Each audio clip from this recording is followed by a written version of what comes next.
Adding up all of the elements in a list is an algorithm that you will need to know. This is something that we do often. So how would I go about adding up 2, 3, -9, and 100 in this list?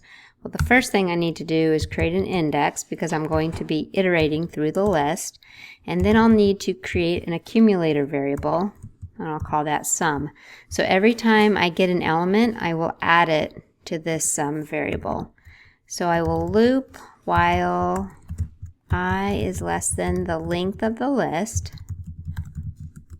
and I will get the element in the list and add it to sum. So I'll say sum is assigned sum plus nums sub I. So this will get the element at position I and add it to sum and then store the result back into sum. And then I plus equals 1. And then I'll print sum. And so when I run this, you can see that the sum is 96.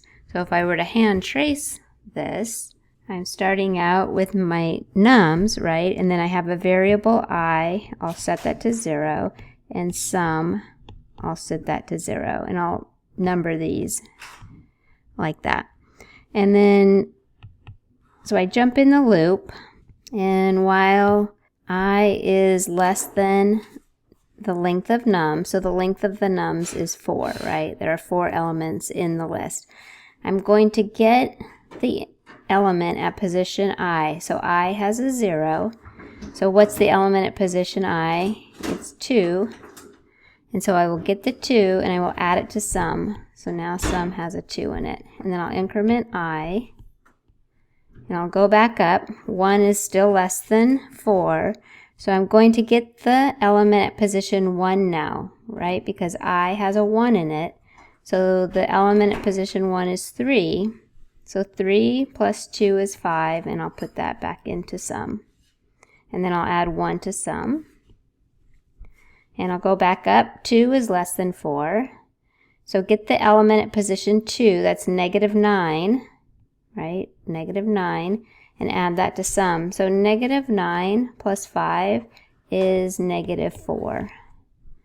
And then add 1 to sum. And then go back up. 3 is still less than 4. So add the element at position 3, which is 100, to sum. So 100 plus -4 is 96. Add 1 to sum, or I. And then when I go back up, 4 is not less than 4, so it hops out of the loop, and then it prints the sum is 96.